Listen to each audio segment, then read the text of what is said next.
Te lo digo, Juan, para que lo escuches, Pedro. Un paseo ameno e interesante por el mundo del idioma español, de la mano de tres estudiosos de este apasionante tema: Javier Gutiérrez, Beatriz Araín y Claudia Rivera Hernández. Iniciamos.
¿Qué tal? ¿Cómo les va? Muy buenas noches.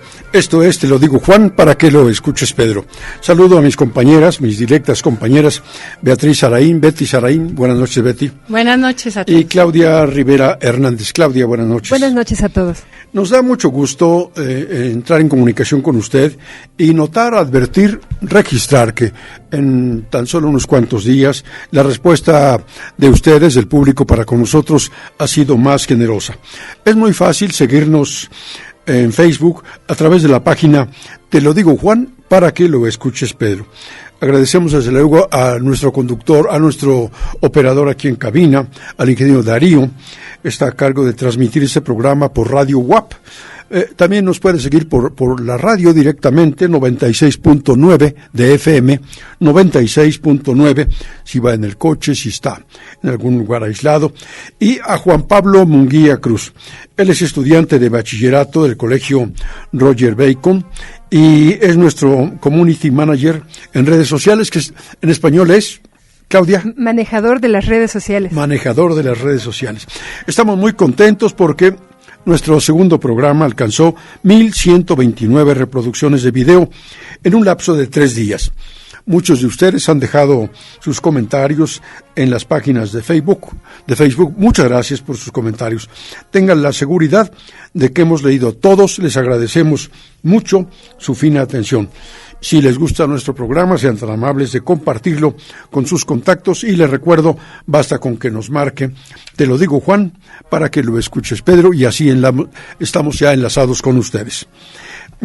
Ayer fue el Día del Abogado y felicitamos a todos los abogados que en el mundo han sido, que son, que seguirán siendo, a los estudiantes de leyes, futuros profesionales de la abogacía. Y estaba leyendo que la palabra abogado viene del latín advocatus. Se derivó de la expresión latina ad auxilium vocatus. Ad auxilium vocatus. Y se acortó simplemente advocatus. Quiere decir el llamado para auxiliar. La persona llamada para auxiliar. Desde la época de los romanos, un acusado llamaba a un defensor, experto en materia jurídica, para que lo ayudara en resolver su problema, a un advocatus. un abogado. Sinónimos de la palabra abogado: letrado, licenciado, jurista, jurisperito, legista, jurisconsulto, mediador, defensor e intercesor. Claro, tienen sus matices cada palabra. Dicen que exactamente sinónimos no hay, sino que hay matices de cada palabra con lo que se toma como su significado. Y un dicho popular sobre abogados, dice: no hay crudo que no sea humilde, ni abogado que no cargue portafolios. Y es verdad, todos los abogados siempre andan cargados ahí con portafolios. La gente suele decir portafolio. La palabra correcta es portafolios, porque se guardaban ahí folios de hojas, o también cartapacios, decía un amigo, cartapacios. Entrando en materia, Betty Saraín nos platica sobre la adivinanza y nos trae además una adivinanza. Claro que sí, Javier, pues encantada de estar con todos ustedes, con nuestro querido público, y pues todos hemos crecido con las adivinanzas, ¿no es así? Y a través de las adivinanzas, desde pequeños aprendemos precisamente el español. Las adivinanzas no son solamente del español, son de muchísimos idiomas, y bueno, pues el día de hoy traemos una adivinanza para el público, y quien adivine, quien sea el primero, se va a llevar un libro de regalo. Así que, pues bueno, ¿de dónde viene la palabra adivinanza? La palabra adivinanza viene, pues, de la palabra acertijo. ¿Qué es un acertijo? Es una especie de enigma para entretenerse y acertarlo. Es una cosa y afirmación muy problemática, y de acuerdo a María Moliner, recoge el término adivinanza como sinónimo de ese acertijo difícil, que puede ser una frase, un dibujo, un verso, que de una manera envuelta se describe algo que se ha adivinado por pasatiempo. Estos pasatiempos han sido parte de nuestra niñez, de nuestra adolescencia, y pues ha sido muy divertido. El día de hoy va la adivinanza, y la adivinanza dice así: fui al huerto y antes de entrar ya estaba adentro. La voy a repetir: fui al huerto y antes de entrar ya estaba adentro. Así que, querido público, esperamos sus respuestas y el primer ganador se va a llevar un libro. Oye, está difícil. Sí, es un juego de palabras. Así son las adivinanzas, aparentemente sencillas, pero enigmáticas, difíciles. Si le acertamos, no vamos a decirlo para que el público participe, pero yo confieso que no lo encuentro. Yo me acuerdo de una adivinanza allá en mi tierna infancia, muy sencilla, muy simple, pero que era un acertijo para los chicos. Tú allá y yo acá. ¿Tú allá? Claro. Muy bien. También la del aguacate es muy sencilla. Sí, la del aguacate. Esa es la única que recuerdo en este momento. ¿Alguna otra? De esa época de la infancia. Bici pasó por aquí, Cleta le dio la razón. Bicicleta. Claro. Bueno, Claudia, nos dices prosopopeya. Muy bien. ¿Qué cosa es? Pero Javier, antes nos hemos saltado la melodía que escuchamos. Así es. Bueno, querido público, el día de hoy escuchamos y abrimos este programa con una pieza titulada España, Rapsodia para Orquesta. Esta composición es una composición, si ustedes escucharon los primeros, la entrada de la música, pareciera que estamos en un momento fantasioso. Sí. Empiezan a sonar por ahí algunos sonidos muy agudos, como timbales, flautas. Y de repente entra la orquesta y sorprende al público. Muy bien, pues hablemos de ella. Esta composición es la composición más famosa del maestro francés Emmanuel Sabrier, quien vivió entre 1841 y 1894. Es una rapsodia, y es importante que sepamos que el término rapsodia procede del griego antiguo rapsoidía, sustantivo formado a partir de dos palabras, una que significa ensamblar y otra que significa canción. Por lo tanto, una rapsodia en el ámbito musical literalmente significa canción ensamblada. El término también se utiliza para la poesía e implica que el poeta va a recitar algunos versos de manera libre. En la antigua Grecia se utilizaba para recitar los versos de Homero, de la Ilíada, y lo hacían de manera libre. Esta bellísima obra, España, incita a la fantasía. Fue compuesta en 1883 después de que Sabrier y su esposa visitaran España, recorriéndola de norte a sur. Y el autor, haciendo dotes de una prosa bastante bien integrada, le escribe una carta a su amigo Edouard Mouget, y el compositor detalla sus apreciaciones sobre las variedades regionales de danza y música de los lugares visitados. Originalmente, esta pieza iba a llevar por nombre La Jota, como la letra J. Y bueno, usted, querido radioescucha, se preguntará por qué esta bella pieza musical habría de llamarse Jota. La Jota es un estilo de danza y canto tradicional extendida por gran parte de España. Varía de región en región y es entendida como representación escénica, acompañada de castañuelas y trajes regionales. Se bailaba en Valencia, Cataluña, Ebro, Tarragona y Canarias, pero también se bailaba en toda la zona del norte de los Pirineos, donde más adelante la recomendación literaria proviene justamente en esa zona entre España y Francia, al norte de los Pirineos.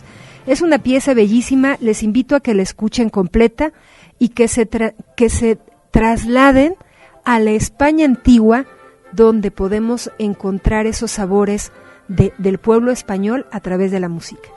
Oye, Claudia, me sorprendió gratamente la palabra que usaste, porque yo la pensé siempre que he escuchado esta melodía que me encanta, pero nunca había reparado en que, en efecto, tiene ese efecto como mágico, como de fantasía, como que te introduce a un cuento. Así es. La introducción y el cuerpo de la rapsodia es preciosa. Y dijiste, tiene magia usaste, como algo espectacular. Se llama España y el autor se escribe con Chabrier, pero ya nos corrigió aquí Bea que la pronunciación es Chabrier. Entre S y Che. SH es Chabrier. Muy bien, gracias. Bueno, el efecto del lenguaje en la vida diaria, Betty. ¿Ustedes creen que sea posible que el lenguaje influya en la forma en que vemos el mundo? Sí, por supuesto. Sí, yo creo que sí. Pues así es. Muchos estudiosos, entre ellos un gran lingüista que se llama Tembrick, han comprobado precisamente que nuestros pensamientos y nuestra cultura pueden dar forma al idioma y viceversa. El idioma puede dar forma también a nuestros pensamientos. Tembrick, que es muy reconocido en la Universidad de Bangor en Reino Unido actualmente, afirma que el lenguaje manipula nuestros pensamientos y estos no son independientes del primero. Ahora, hay un muy curioso ejemplo, por ejemplo, los hablantes del español, como nosotros, el italiano, el francés, el portugués, el catalán e incluso el inglés, que son lenguas que se leen de izquierda a derecha, tendemos a ver el tiempo así, viajando de izquierda a derecha precisamente. Vemos el pasado como algo que ya quedó atrás y vemos el futuro algo que está enfrente de nosotros. Los hablantes de hebreo, por ejemplo, que ustedes saben que es una lengua que se lee de derecha a izquierda, ven precisamente el tiempo en ese mismo sentido. Si tú les pides que hagan, por ejemplo, una línea de tiempo, ellos te van a colocar de derecha a izquierda, colocando la más antigua a la izquierda. Es la forma de ver el tiempo de acuerdo al idioma que tú hablas. Otra curiosidad fascinante que encontré es cómo ven el tiempo los hablantes de, por ejemplo, el aymara. El aymara es una lengua que se habla en los Andes, en Chile, Perú, Bolivia y Argentina. Entonces, ellos ven el futuro como no lo pueden ver, lo ven como si estuviera atrás de ellos. Entonces, porque ellos razonan que como no se ve, debe estar en la parte trasera. Uh-huh. Así que para expresarse de lo que viene, hacen gestos hacia atrás. Uh-huh. Y nosotros cuando hablamos del futuro hacemos gestos o ademanes hacia el frente. Uh-huh. Hay parlantes que, por ejemplo, no usan el futuro, o sea, son lenguas como el alemán, el finlandés, el japonés, el holandés, que son algunos de ellos idiomas escandinavos, también el mandarín. No utilizan el futuro, utilizan el presente para hablar del futuro. Uh-huh. Entonces, están utilizando este tipo de línea al hablar, y sí influye en su forma de ver el tiempo y también el espacio. Por supuesto, esto no quiere decir que haya lenguas mejores que otras. Es simple y sencillamente que se van desarrollando de acuerdo a nuestras necesidades. Ya lo veremos más adelante cuando les hable de la aparición de la ñ, por ejemplo, que fue una necesidad de los escribas en tiempos pasados. El lenguaje, entonces, influye en cómo pensamos y sobre el mundo que nos rodea y nuestro paso por él. Es maravilloso de qué manera tanto el lenguaje influye en nosotros como nosotros y nuestros pensamientos influyen en el lenguaje mismo. Fíjate que con cuánta razón hace 2000 años o más de 2000 años, los griegos lo decían en una frase: habla para que te conozca. Cuando uno quiere conocer a alguien, sí, cómo piensa, sus valores, su comportamiento, sus pretensiones, alguna intención oculta, déjalo hablar, déjalo que hable, platica con él, pero pregúntale y déjalo que hable y escúchalo. Por eso dicen, es más importante escuchar que hablar. Habla para que te conozca, decían los griegos. Vamos a una pausa, regresamos en unos instantes aquí en Te lo digo, Juan, para que lo escuches, Pedro. ¿Por qué hablamos como hablamos? ¿De dónde vienen las palabras? ¿Cuál es el origen de los dichos y refranes? Todo esto y más se trata en Te lo digo, Juan, para que lo escuches, Pedro. Continuamos.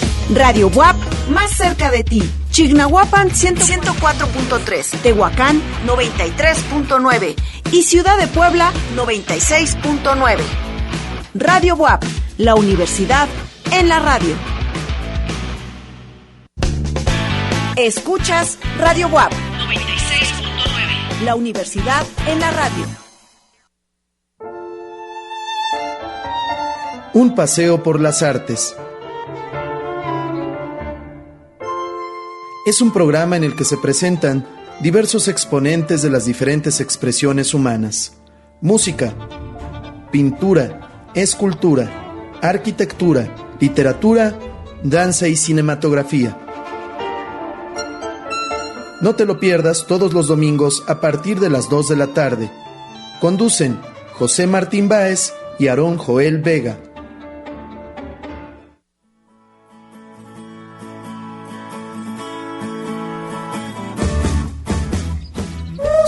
Ciencia y diversión solo tras las huellas de la naturaleza. El programa más natural de Radio WAP. Radio WAP, Radio WAP. Te esperamos todos los sábados y domingos de 9 a 10 de la mañana. Y juntos dejemos huella natural. ¡Ay, Calacas! La tierra está viva. Tushkutanek Puxical. Yabakimutichán, la Puxical. Donde el corazón habla. Asiste a la 7ª emisión de la Feria de las Lenguas Indígenas Nacionales FLIN 2023. Dedicado a las lenguas de la región del Mayab en el sureste de México. Del 9 al 12 de agosto en Felipe Carrillo Puerto, Quintana Roo. Consulta todas las actividades en www.inali.gov.mx. La FLIN, un espacio de diálogo, vinculación e intercambio para el fortalecimiento de las lenguas indígenas nacionales. Asiste. Instituto Nacional de Lenguas Indígenas. Secretaría de Cultura. Gobierno de México. Rock Privado, el punto más alto en la escala evolutiva del rock. Estrenos con lo más selecto del rock contemporáneo alrededor del mundo. Rock Privado, con Guillermo Martínez Minuti, todos los jueves, 22 horas, aquí en Radio WAP.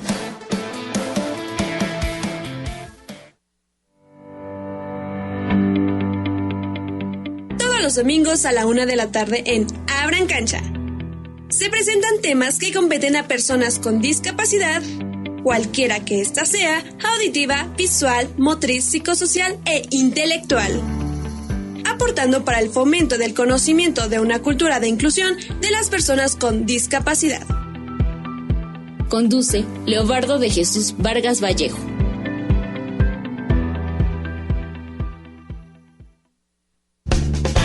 Escuchas Radio WAP 96.9. La universidad en la radio.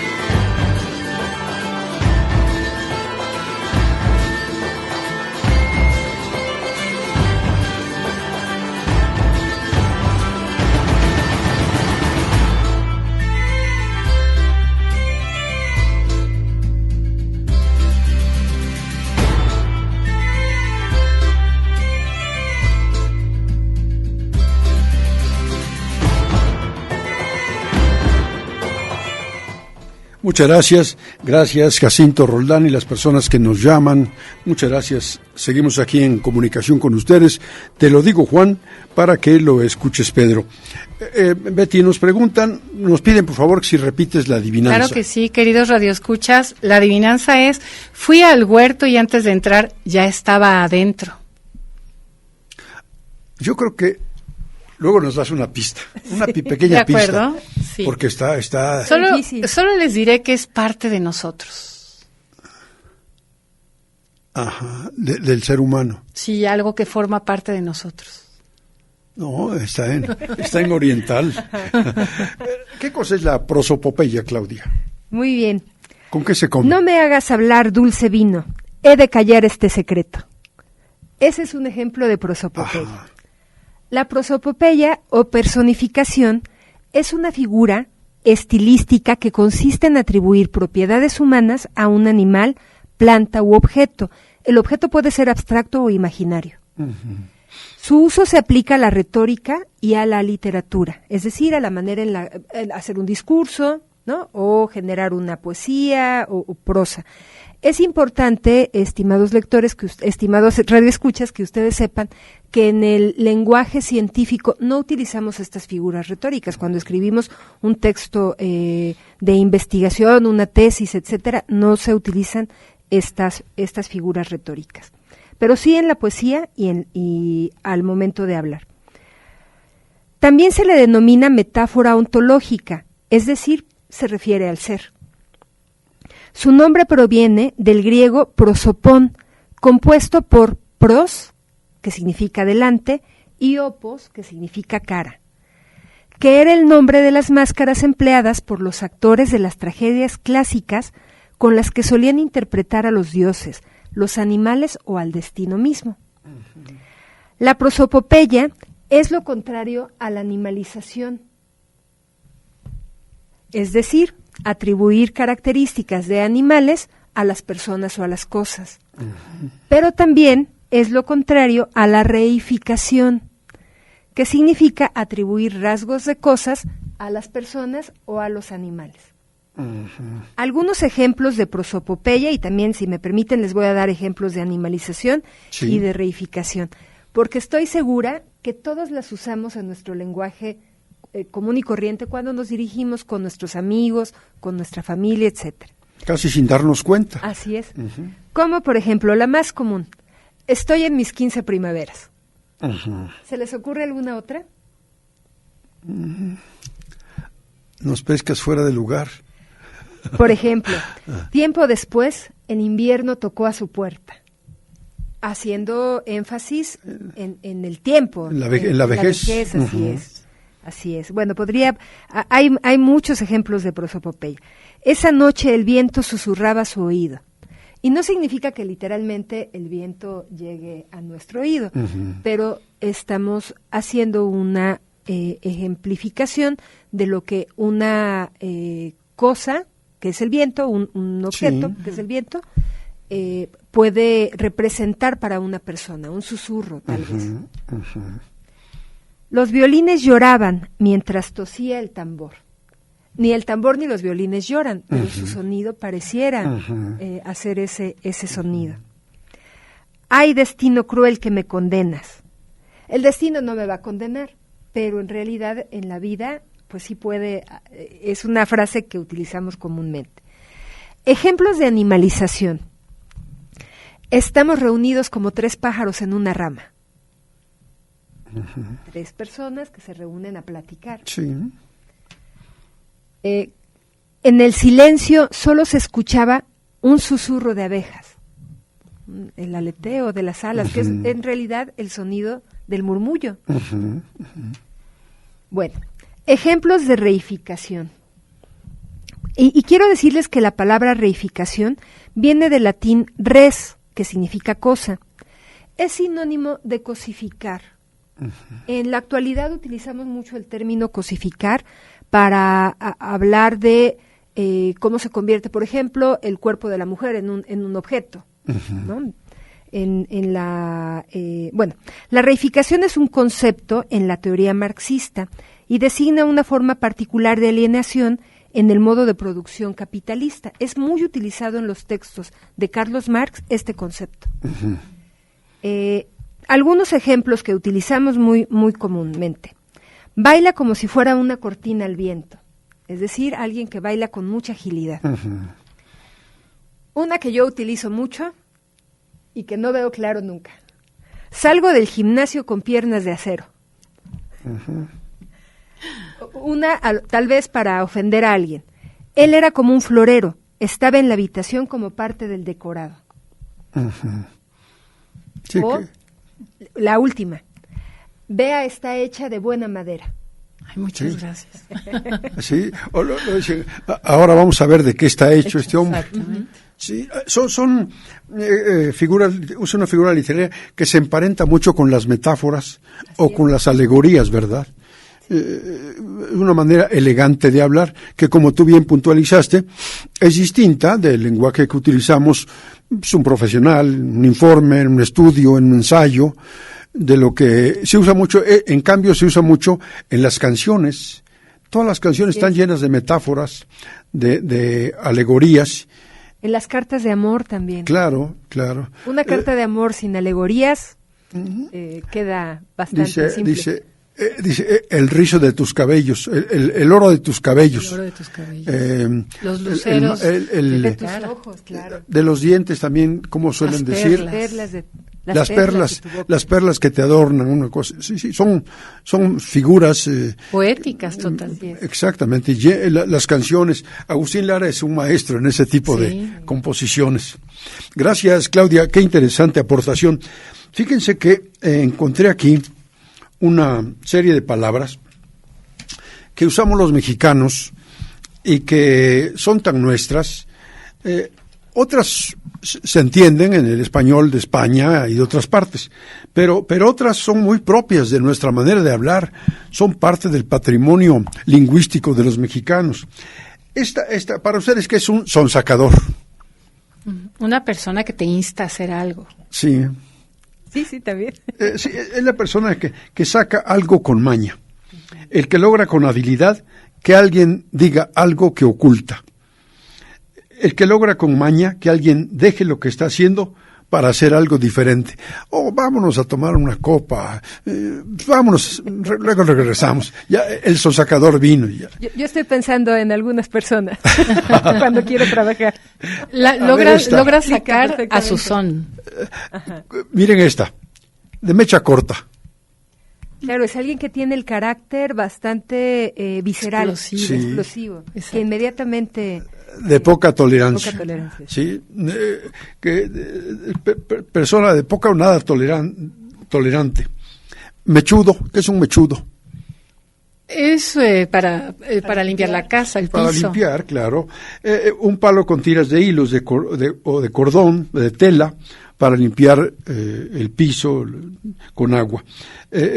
También se le define así a un palo con adornos de papel de colores en la punta, que se usa para actos públicos. Las bailarinas luego llevan, las bastoneras llevan un mechudo. Alguien que tiene también el cabello enredado o despeinado. Bien, es muy mechudo. Ese sería como una prosopopeya. Exactamente. Que es algo masocotudo. Algo cuya consistencia es como la masa. Que no tiene forma. Exactamente. Un alimento que está excesivamente cocido. Me salió el arroz muy masocotudo, dice la señora que hizo. Masudo. A ver, les voy a hacer una prueba en la que van a caer redonditos. Las dos van a caer. ¿Qué cosa es cómo es la carne deshebrada? Deshebrada. Sí, pero como... ya lo hice. El 99% de las personas que le preguntas eso, mueve las manos. O sea, no le basta decirlo, sino invariablemente mueve las manos haciendo como trizas. Eso es muy mexicano. Claro, el mexicano habla con las manos. Sí. Y yo soy una de las primeras. Sí. Bueno, es esta otra. Patadas de ahogado. Pues ya está haciendo lo último que podía hacer. En las últimas. En malas condiciones, una crisis de alguien, la última crisis y una condición desesperada. Sí, así es. Tinterillo, hablando de abogados, Tinterillo. ¿Alguien que escribe mucho? ¿O que es manipulado por otros? Un abogado que no es muy competente. En el habla de los abogados, no, yo sí traigo mi título, pero aquel es Tinterillo. Que se hace pasar, pero no es competente. Sí, claro. Pilmama. ¿Una cuidadora, una nana? Sí, una mujer que trabaja cuidando niños, niñera, una mujer protectora, una nana. Y finalmente, pichancha. ¿Qué es una pichancha? Pichancha es una pieza de la bomba de agua. Se ve que tú sí metes mano a las cosas de la casa. Sí, no es muy común entre mujeres. Entre hombres sí. En efecto, es una válvula que regula el paso de agua de la cisterna al tinaco. Alguna vez se te descompuso la bomba y metiste la mano a la pichancha. Tuve que ir a conseguir una pichancha. Ya que estás nos platícanos sobre la etimología del bigote o la barba. Y la barba, muy bien. Bueno, todos sabemos que el bigote es el pelo que le sale a los hombres entre la base de la nariz y la boca. Y la barba es el pelo que crece en la zona inferior del rostro desde las patillas, parte de las mejillas, el mentón y parte del cuello. A través de la historia, el bigote y la barba han significado muchas cosas. Entre ellas, han simbolizado virilidad, divinidad, autoridad, sabiduría. Hasta aquí me parece que eso es lo que conocemos. ¿Cierto? Así es. También ha significado valentía, pecado o suciedad, según la época de la historia. Uh-huh. Por ejemplo, en Mesopotamia era un honor portar barba y bigote, y las barbas se mezclaban con hilos de oro. En el Imperio Persa era símbolo de masculinidad. En Egipto, los faraones rasuraban toda su cabeza y utilizaban perillas. La perilla es la barba que está compuesta por el bigote y una especie como de candado. Lo que ahora llamaríamos candado. Ajá. Y cuanto más grande era la longitud de la barba, mayor era el estatus social. Un momento histórico interesante fue en Grecia, en la época de Carlomagno. La barba significaba virilidad. Sin embargo, Carlomagno ordenó a sus tropas que se cortaran la barba para evitar que los contendientes tuvieran una forma de jalarlos y de hacer que perdieran la batalla, ¿no? En la Roma antigua, los únicos que llevaban barba eran los filósofos y los padres de la Iglesia. Para la Edad Media, las barbas se pierde la moda, pero regresan en el siglo XX. Muchos dictadores, ustedes recordarán, piensen en alguno, lucieron importantes bigotes. ¿A quiénes recuerdan con bigotes interesantes? Bueno, pues Stalin, Adolfo Hitler, Fidel mismo, el mismo Franco, y otros personajes de la historia. En México tenemos uno muy representativo Pancho por Villa. su barba. Pancho Villa, pero también Victoriano Huerta usaba barba, sí. Madero su bigote. Madero y Zapata. Zapata, claro. Las barbas de Carlos Marx, que también son muy conocidas.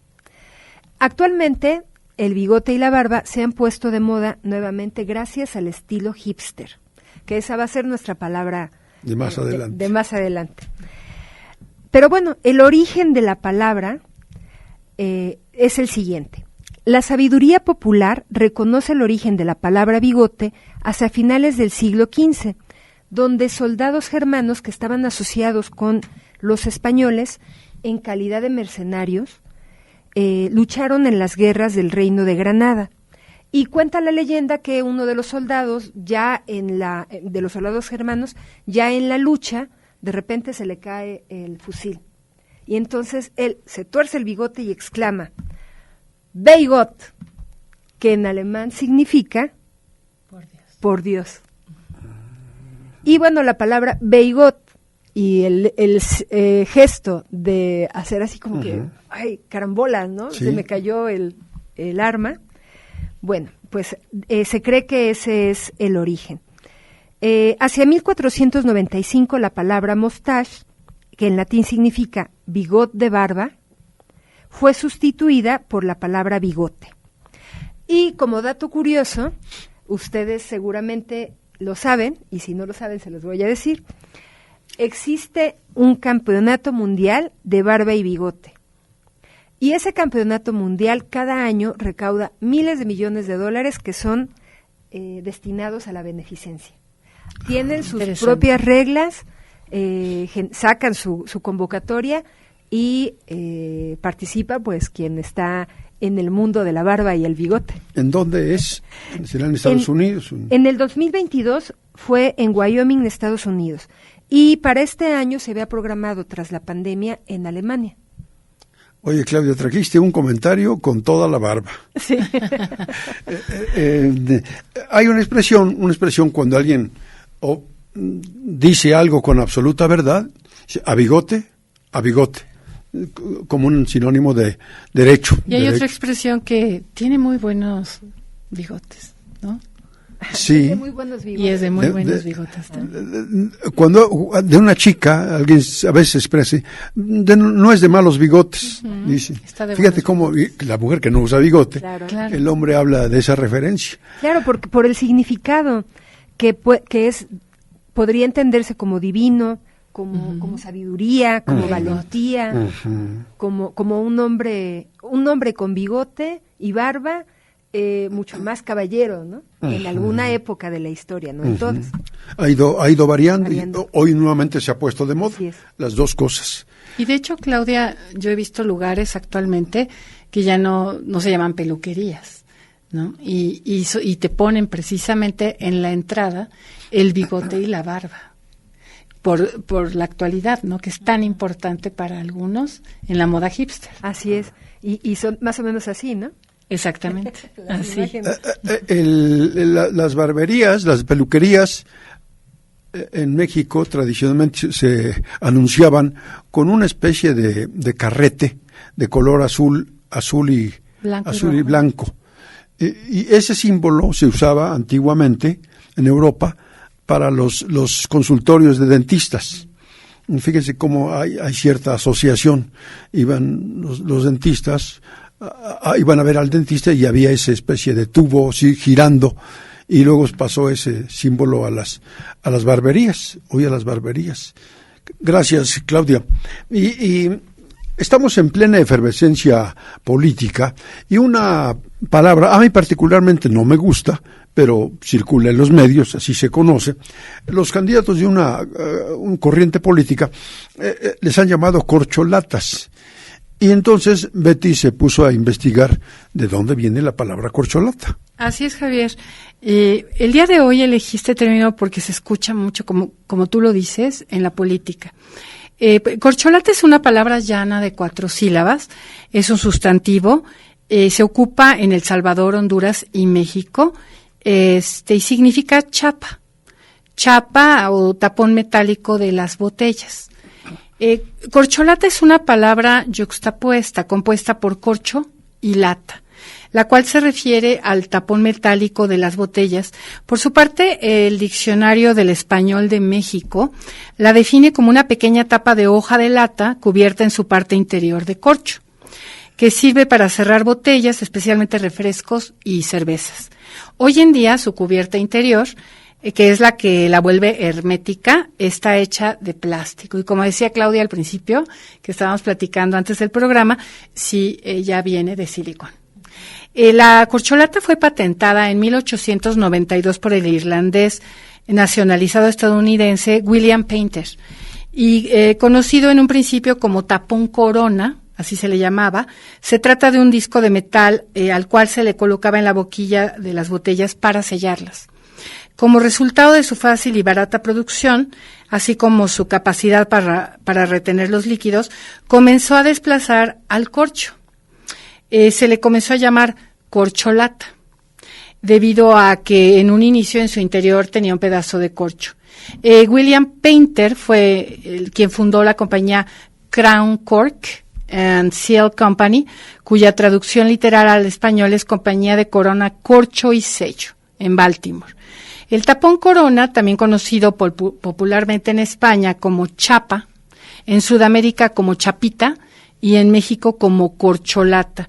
Y como decías al principio, Javier, querido auditorio, Claudia, dentro de la política fue el escritor caricaturista que seguramente ustedes lo han escuchado, Abel Quesada, el responsable de crear al personaje de El Tapado durante la administración de Adolfo Ruiz Cortines, quien esperó hasta el último momento para designar a quién sería su sucesor en una época, y de esta manera es el concepto del tapado que fue transportado al de corcholata por Andrés Manuel López Obrador, actualmente, para referirse a quien le siga en ocupar su puesto como presidente. Las corcholatas y el destapador. Así es. Qué interesante. Mencionaste el corcho que antiguamente traían las corcholatas y que ahora lo han traído las botellas de vino, cada vez menos. El corcho viene de un árbol que se llama alcornoque y la corteza de estos árboles que se cultivan especialmente en Europa, cortan toda la corteza, cultivan los árboles durante mucho tiempo, cortan toda la corteza y de ahí fabrican los corchos, pero al paso de los años se han agotado los árboles de alcornoque y entonces hoy cada vez más, aunque se pierde la calidad del producto, están haciendo ya una especie de corcho sintético a base de productos químicos y es con el que están sustituyendo al corcho en muchas botellas de vino o de champaña. Ya no es el corcho original, sino ya es un corcho artificial, pero viene del alcornoque. Alcornoque le decíamos en el lenguaje coloquial a alguien que era un poco tonto, ¿no? Tienes cabeza de alcornoque. Era una expresión. Yo tengo la idea, aunque no la certeza, de que es el nombre de un pájaro que le dicen alcornoque y que era así medio... Lo vamos a investigar. Aquí tengo el vamos diccionario. A investigar. Una pausa, regresamos.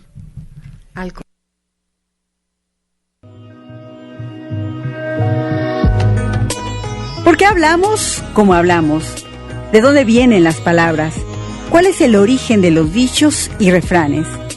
Todo esto y más se trata en Te lo digo, Juan, para que lo escuches, Pedro. Continuamos. Radio WAP, más cerca de ti. Chignahuapan 104.3, Tehuacán 93.9 y Ciudad de Puebla 96.9.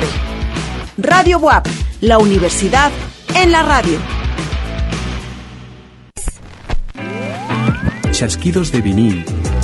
La digitalización de los clásicos y los discos raros. Los LPs que aún no se han ido al bote de basura. Chasquidos de vinil con Luis Diego. Chasquidos de vinil. Martes, jueves y domingo, 20:30, y también los sábados a las 19:30 horas. En Radio WAP. Chasquidos de vinil. 96.9 FM. Artes Electroacústicas es el primer y único proyecto radiofónico en Puebla completamente abocado a la creación sonora y radiofónica experimental que cuenta actualmente con 23 años de haber sido concebido y 18 años al aire. Escúchalo todos los sábados a las 21 horas por Radio WAP.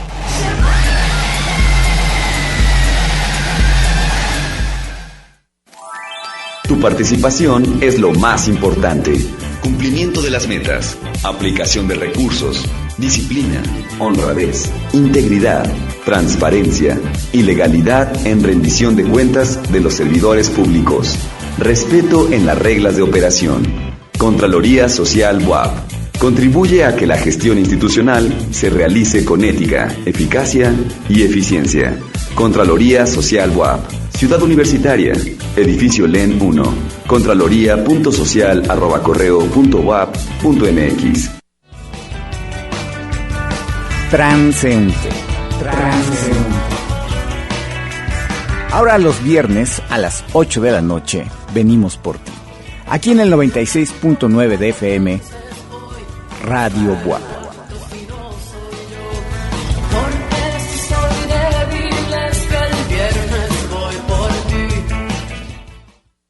Las modas vienen y se van, y hoy, el cristal o metanfetamina está de moda, pero lo que viene y no se va son sus efectos dañinos. El cristal quita el hambre y el sueño, provocando alucinaciones y psicosis. Es muy agresivo para el cuerpo y la mente. Ahora el narco le añade fentanilo para engancharte desde la primera vez, y el fentanilo mata. No te arriesgues. Si necesitas ayuda, llama a la Línea de la Vida, 800-911-2000. Secretaría de Gobernación, Gobierno de México. Mis poemas son tuyos, solamente escúchalos. En poesía y algo más. Escúchanos todos los domingos, de 9:30 a 10 de la noche. Conduce Jorge Yermenos.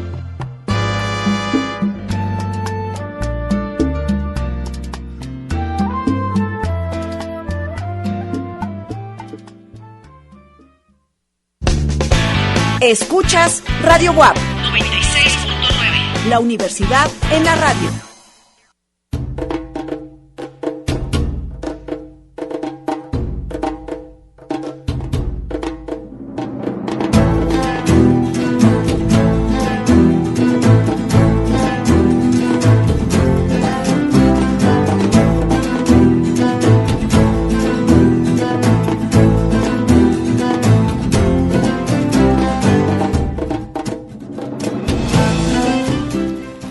Esto es, te lo digo Juan, para que lo escuches Pedro. Gracias a las personas que nos manifiestan, que nos comentan, que están siguiendo el programa, imagen por radio o por internet. Beatriz Rodríguez, Araceli Espinosa, ya nos comenté Jacinto, Chinto Roldán. Gracias a todos que nos están siguiendo. Basta con que nos marquen, te lo digo Juan, para que lo escuches Pedro, y ahí queda la constancia que leemos todas de su participación, de su presencia siguiendo este programa. Claudia, siempre nos traes, o de vez en cuando nos traes, una recomendación sobre la lectura de algún libro, de alguna obra. En tu peculiar manera nos platicas de qué se trata. Hoy hablas de Cyrano de Bergerac. De Cyrano de Bergerac. Seguramente ustedes radioescuchas han visto la película que se dio a conocer por ahí de 1990, que es una película donde el actor que representa a Cyrano de Bergerac es Gerard Depardieu. Es una película muy bonita y bueno, ha tenido también, como es una obra en verso, es una obra de 5 actos en verso, escrita por Edmond Rostand en 1897, y en ella retrata un drama heroico en 5 actos, basada en la vida de Cyrano de Bergerac. A veces podríamos pensar que Cyrano de Bergerac es un personaje ficticio, cuando en la realidad fue un filósofo, poeta y también un actor de la milicia al servicio del rey de Francia. Edmond Rostand retrata a Cyrano de Bergerac como un hombre culto e inteligente, quien encuentra en las palabras su mejor carta de presentación. Por eso me parece que esta recomendación literaria es muy acertada a lo que nosotros deseamos hacer en este programa. Excelente espadachín al servicio de su majestad, quien, acomplejado con tener una nariz muy grande, teme declararle su amor a su prima Roxane. Cuando por fin se anima a confesar su gran amor, Roxane se anticipa a él y le pide que cuide a un soldado de nombre Christian, de quien ella se ha enamorado. Christian es atractivo, pero no es hábil con las palabras. Así que para conquistar a Roxanne, Cyrano y él acuerdan hacer equipo, donde Cyrano es la voz y Christian la presencia. Roxanne, al cabo del tiempo, se da cuenta que las cartas han hecho que su amor crezca más allá de la belleza física de Christian. Cuando Christian se percata que Roxanne no está enamorada de él, sino de las cartas, pues se le rompe el corazón definitivamente. Y bueno, no les voy a platicar el desenlace porque tendrían que leer el libro, es muy bonito, o ver la película, que también vale mucho la pena. Quiero ahondar en el personaje Cyrano de Bergerac, no el personaje de la obra de Edmond Rostand, sino en la persona real, de la vida real. Yo lo describiría como con esta frase: las letras más afiladas que la espada. Cyrano de Bergerac fue un poeta, dramaturgo y pensador francés. Vivió entre 1619 y 1655 y formó parte del movimiento cultural denominado libertinismo. ¿Conocían ustedes ese movimiento? Yo había oído mencionar como característica de él que era libertino. Que era libertino. Hoy entendemos la palabra libertino como alguien que no se rige a las normas morales y que le gusta la vida alegre. Lo llamaríamos como picaflor. Alegre. Ajá, alegre. Sin embargo, el movimiento del libertinismo estaba en contra del pensamiento dogmático de la Iglesia del siglo XVII. Más bien era un movimiento irreverente Así de es. las normas prevalecientes en Francia en esa época. Y es el antecedente del liberalismo. Debido a su comportamiento liberal, desde muy joven, su padre lo obligó a alistarse en la compañía de la Guardia Gascona, a la que también perteneció D'Artagnan. No se sabe si fueron compañeros, pero más o menos es la misma época. D'Artagnan, el de los tres mosqueteros. Exactamente, el de los tres mosqueteros. Escribió diversas cartas satíricas. Las más importantes son las que escribió al cardenal Mazarino y las denominaba mazarinadas, de manera que eran unas cartas que mostraban los errores del cardenal. Y esto hizo que el cardenal lo persiguiera. Se cree que durante su vida generó muchas enemistades y un hecho final que es retratado en la obra escrita por Edmond Rostand, donde le cae un tronco en la cabeza y después de ese hecho muere. Se cree que es obra del cardenal Mazarino o de algún otro de sus detractores. Oye, la característica, como lo mencionaste al principio, era por algo que ya me pasaste a traer un poco, porque era de una nariz muy prominente. Ajá. Y creo que en el siglo de oro alguno de los escritores le llama érase un hombre a una nariz pegada. Claro, ¿sí? Ahora les voy a leer un fragmento interesante de eso. Publicó tras su muerte, fueron encontrados 2 manuscritos que uno de sus amigos, Henry Lebret, los publica. Y aquí viene lo más importante de la vida de Cyrano de Bergerac. Él estudiaba filosofía, estudiaba física, estudiaba metafísica también. Y en estos tratados, uno se llama El otro mundo, historia cómica de los estados e imperios de la luna. El segundo libro es Historia cómica de los estados e imperios del sol. Y hay un tercer manuscrito que fue robado al momento de su muerte, que hablaba de los estados, y algo parecido a esto, Historia cómica de los estados e imperios de las centellas, de manera que él había retratado la luna, el sol y las estrellas. Encontré en la búsqueda de esta información, encontré que uno de los principales autores de los cohetes en la NASA basó la idea de generar un cohete ensamblado con 3 partes. Y cuando lo entrevistaron, él dijo: yo encontré esta información en los libros de Cyrano de Bergerac. Cyrano de Bergerac es considerado como el padre de la ciencia ficción. Inclusive en alguno de estos libros hablaba de la gravedad. hablando de gravedad en 1650, pues no hay referencias previas a eso. Por eso me llamó tanto la atención, pues Cyrano de Bergerac no solamente es un poeta al que conocemos y todo mundo reconoce con la clásica escena del portal, donde, escondido debajo de un árbol, le pregunta a Roxane: ¿qué es, señora, un beso? Un juramento hecho de cerca, una promesa más precisa, una confesión que necesita confirmarse, la culminación del amor, un secreto que tiene la boca por oído, un instante infinito que provoca un zumbido de abeja, una comunión con gusto a flor. Y bueno, el verso sigue. Realmente la obra, tanto la traducción al español como su original en francés, es deliciosa de leer y se las recomiendo ampliamente. Muchas gracias. Mencionaste los fenómenos celestes y hay una palabra que en algunas ocasiones la escuchamos mal pronunciada, sobre todo cuando un animador, un locutor, un comentarista está anunciando un espectáculo de actores, de cantantes y dice: vamos a presenciar en esta ocasión toda una constelación de estrellas.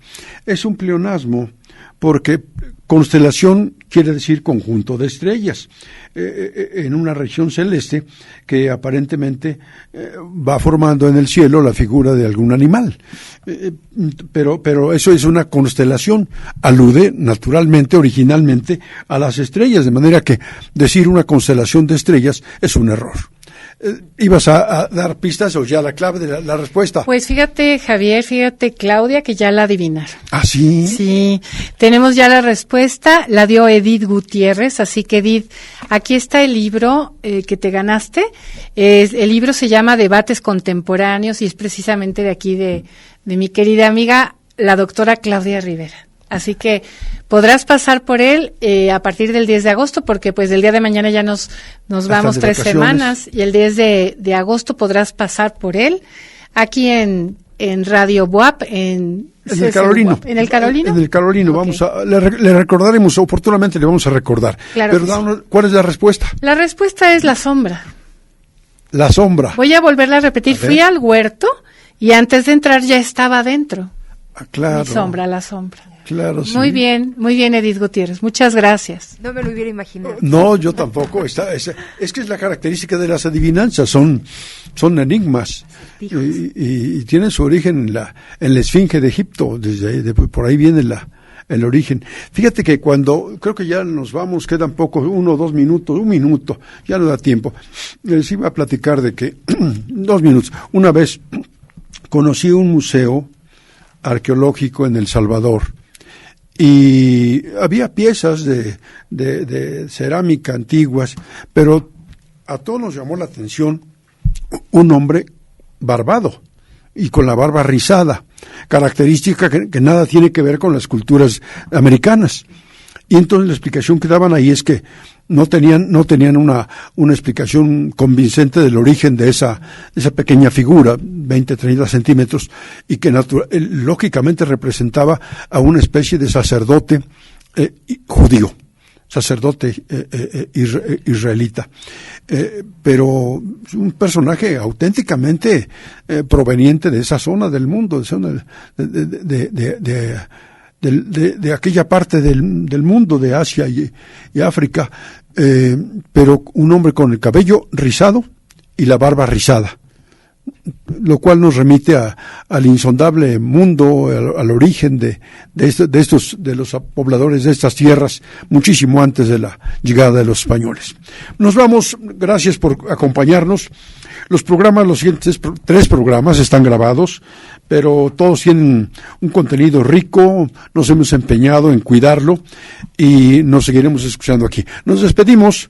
Claudia Rivera, buenas noches. Buenas noches, Javier. Mi frase de hoy es: hay que reivindicar el valor de la palabra, poderosa herramienta que puede cambiar nuestro mundo aún en esta época de satélites y ordenadores. Betty Saraín. Les dejo esta frase de Milán Kundera, quien murió ayer, Y el sentido de la poesía no consiste en deslumbrarnos con una idea sorprendente, sino en hacer que un instante del ser sea inolvidable y digno de una nostalgia insoportable. Y cierro yo, a veces encontramos nuestro destino en el camino que tomamos para evitarlo. Gracias, Betty Saraín, Claudia Rivera, Javier Gutiérrez, les decimos buenas noches. Aquí nos vemos en Te lo digo, Juan, para que lo escuches, Pedro. Hasta Gracias, pronto. Darío. Hasta pronto.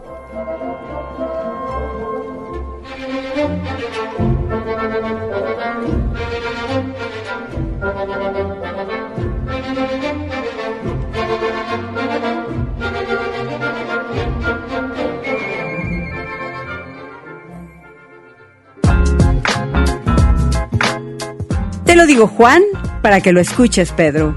Un paseo ameno e interesante por el mundo del idioma español, de la mano de tres estudiosos de este apasionante tema: Javier Gutiérrez, Beatriz Saraín y Claudia Rivera Hernández. Hasta la próxima.